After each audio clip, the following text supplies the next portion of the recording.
Have you ever looked at an old, magnificent building and wondered about its true story? Our history books tell us one version, but what if there is another, hidden history? A history of a vast, advanced global empire. An empire known to some as Tartaria. This empire is not mentioned in our schools, it is not discussed in mainstream historical accounts. Yet evidence of its existence might be all around us. We may be walking past its remnants every single day, completely unaware. The whispers of this lost civilization are starting to grow louder, especially in the Americas. Across the United States and indeed throughout the Americas, stand structures of incredible scale and beauty. We are told they were built in relatively recent times. But do these explanations truly add up? Could these buildings be far older, legacies of this forgotten Tartarian civilization? This theory suggests that many prominent landmarks, from government buildings to grand city halls, are not what they seem. Their origins might be far more ancient and mysterious than we are led to believe. It is time to question the accepted narrative and explore these possibilities with an open mind. Perhaps the answers lie buried, waiting to be rediscovered.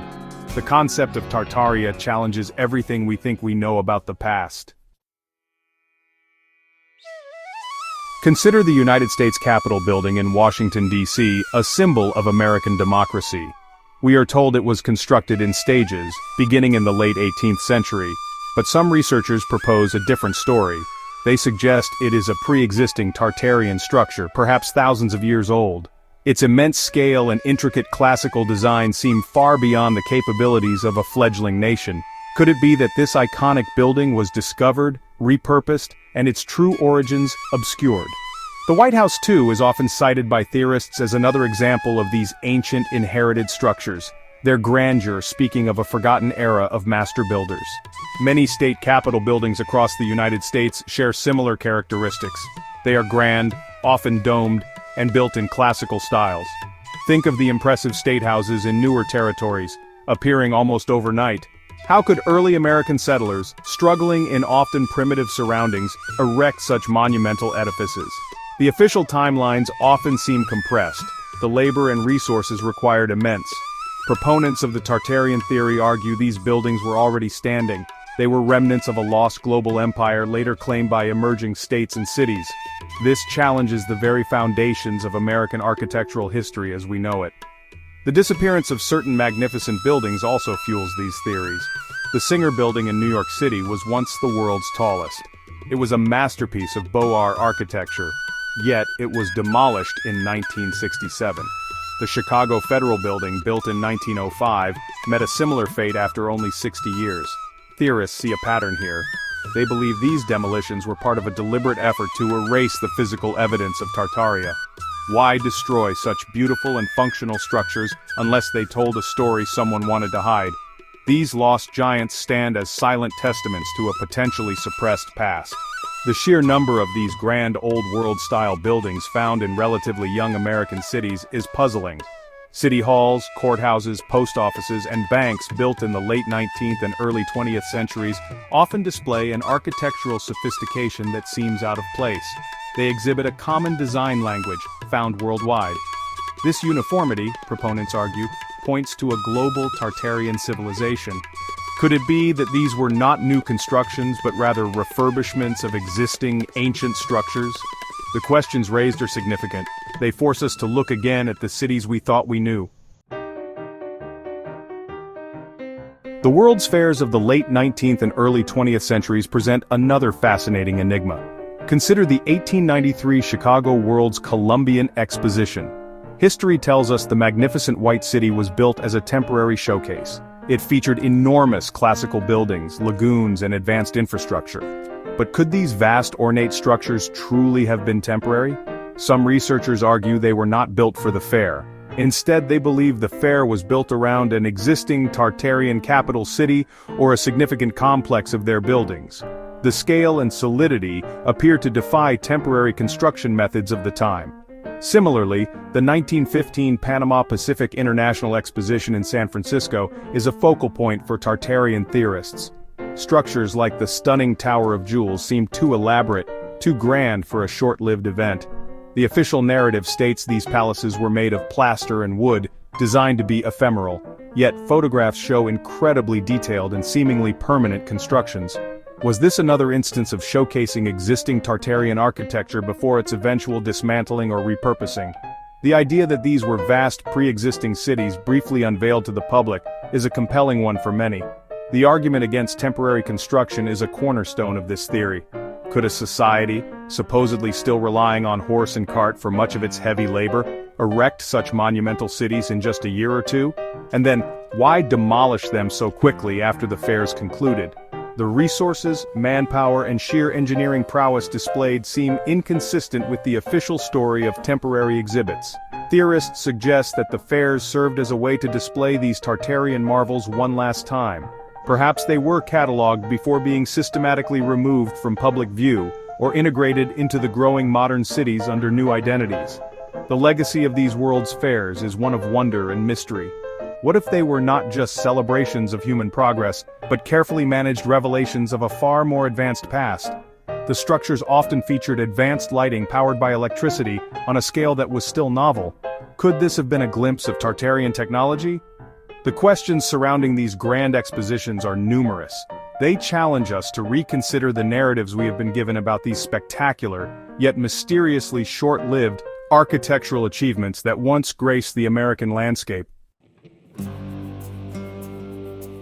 What exactly defines Tartarian architecture in the eyes of its proponents? It is typically characterized by ornate, pre-modern styles. These include Beaux-Arts, Classical Revival, and Second Empire designs. Think of grand public buildings with imposing facades, massive columns, and intricate detailing. Domes are a very common feature, often large and centrally placed. Spires, obelisks, and towers reaching towards the sky are also prominent. These are not just decorative elements, some believe. They may have served a specific, now forgotten, technological purpose in the Tartarian world. This consistency and style across continents is cited as evidence of a unified global culture. Many of these buildings feature arched windows and doorways, often on a grand scale. The craftsmanship displayed in stonework, carvings, and sculptures is frequently of an exceptionally high quality. It seems to surpass what we might expect from the tools and techniques supposedly available at the time of their official construction. Intricate metalwork, in the form of railings, gates, and decorative elements, is another hallmark. Theorists suggest that this metalwork, particularly copper, might have played a role in harnessing atmospheric energy. These architectural details are seen not merely as aesthetic choices, but as functional components of Tartarian technology. The sheer size of many of these structures is also noteworthy. Doorways and windows often seem oversized for average human height. Ceilings can be extraordinarily high. This has led to speculation about the stature of the people who originally built and inhabited these places. Were Tartarians giants, as some fringe theories propose?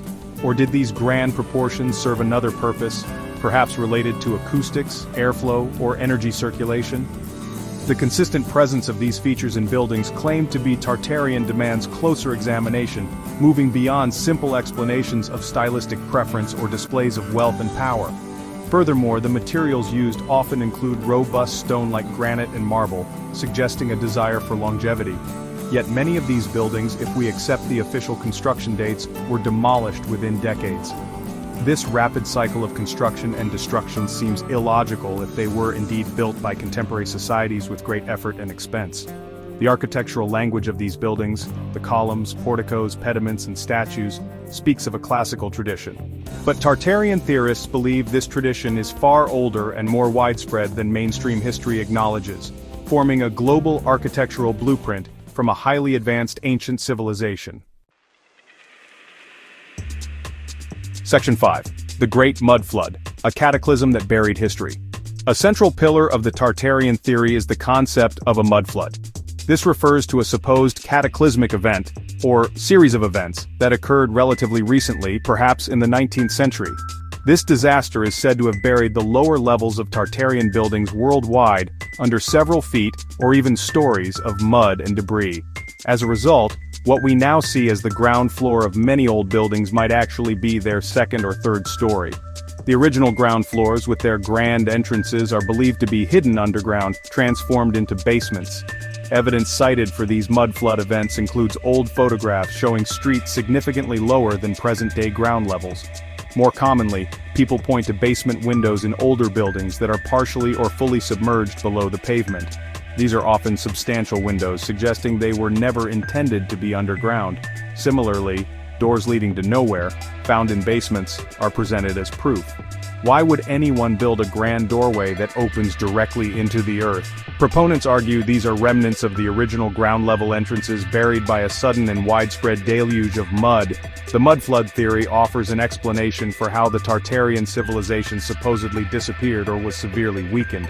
Such a global cataclysm would have caused immense destruction and societal collapse.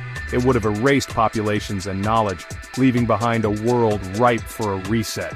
Survivors or new groups rising to power could then claim the partially buried Tartarian structures as their own. They might have simply dug out the upper levels and repurposed them, attributing their construction to more recent times and obscuring their true ancient origins. This narrative explains the apparent technological regression in some historical periods.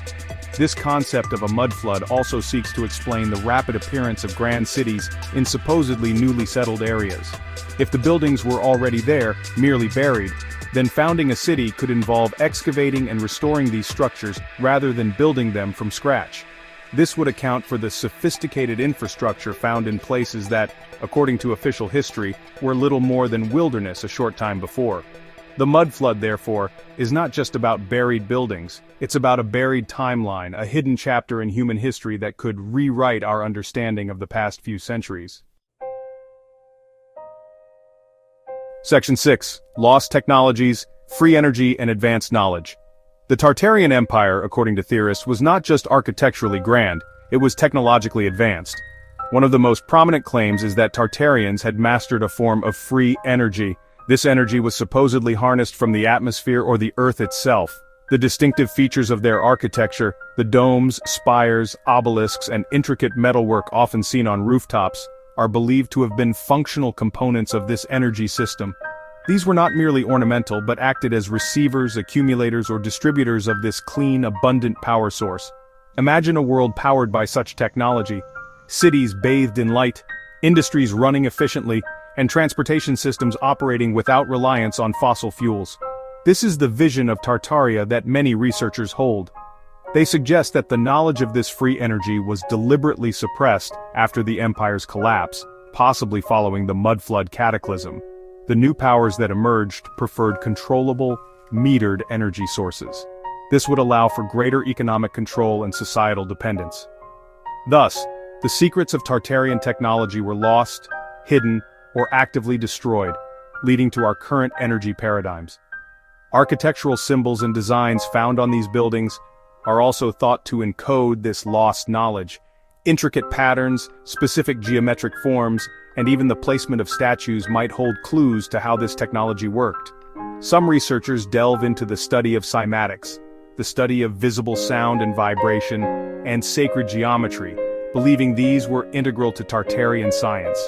The idea is that these structures were not just passive receivers, but actively interacted with natural energy fields.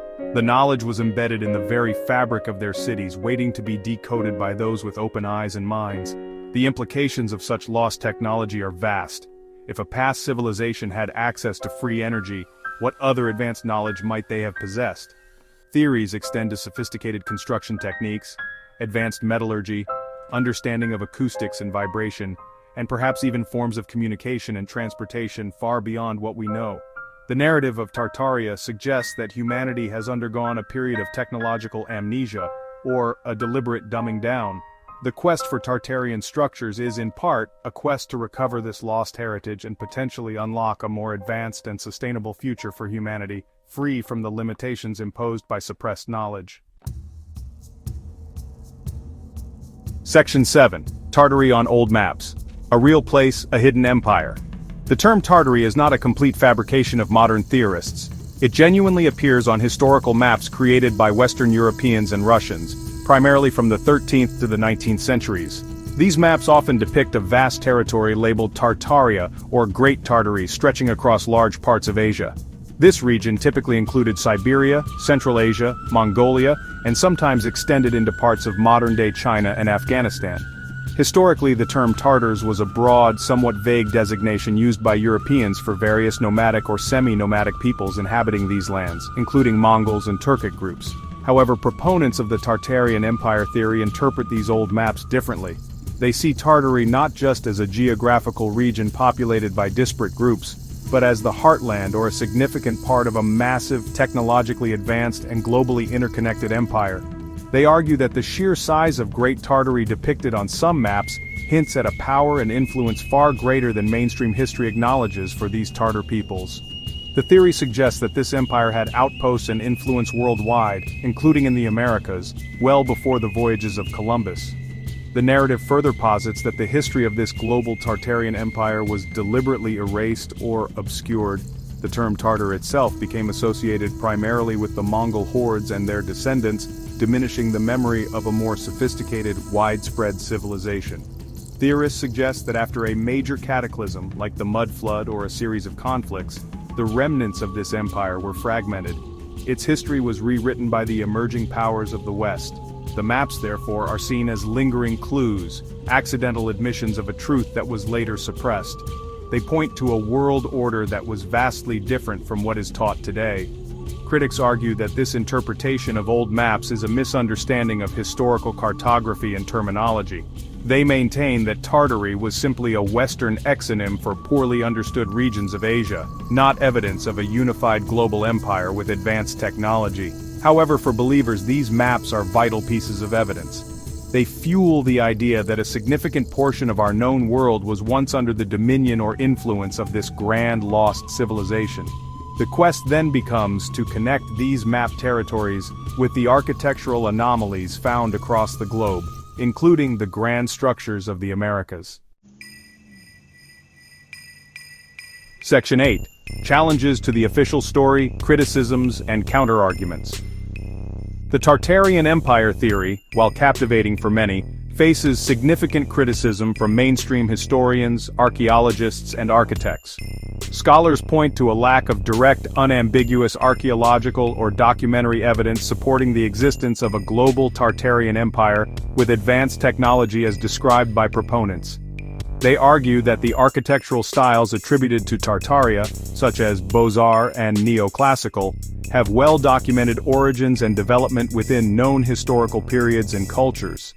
The construction methods, while impressive, are generally considered achievable with the labor and technology of the 19th and early 20th centuries. Concerns are often raised about the methodology used by Tartarian theorists. Critics suggest that the theory relies heavily on reinterpretations of existing structures and images, often taking them out of historical context. The mud flood explanation for basement windows, for example, is countered by architectural historians who point to common 19th century construction practices. These include raised basements for light and ventilation, or changes in street levels over time due to urban development. The theory's tendency to dismiss established historical records in favor of speculation is a primary point of contention for academics. The rapid demolition of some grand buildings like the Singer Building, while lamented by many, is often attributed to economic factors. Changing architectural tastes, the demand for more modern office space, and the high cost of maintaining older structures are cited as practical reasons for their removal. Mainstream accounts do not see a conspiracy to erase history, but rather the natural, albeit sometimes unfortunate, evolution of urban landscapes. The idea of suppressed free energy technology is also dismissed by most scientists as lacking any credible scientific basis or evidence, residing firmly in the realm of pseudoscience. Despite these criticisms, the Tartarian theory continues to gain traction, particularly online. It taps into a broader sentiment of questioning official narratives and a fascination with lost civilizations. Some see the theory as reflecting a modern disdain for contemporary architecture and a nostalgia for the grandeur of the past. It can also overlap with other conspiratorial beliefs, raising concerns about the spread of misinformation. However, for its adherents, the perceived anomalies in the historical record and the built environment are too numerous to ignore. They believe they are uncovering a hidden truth deliberately kept from the public.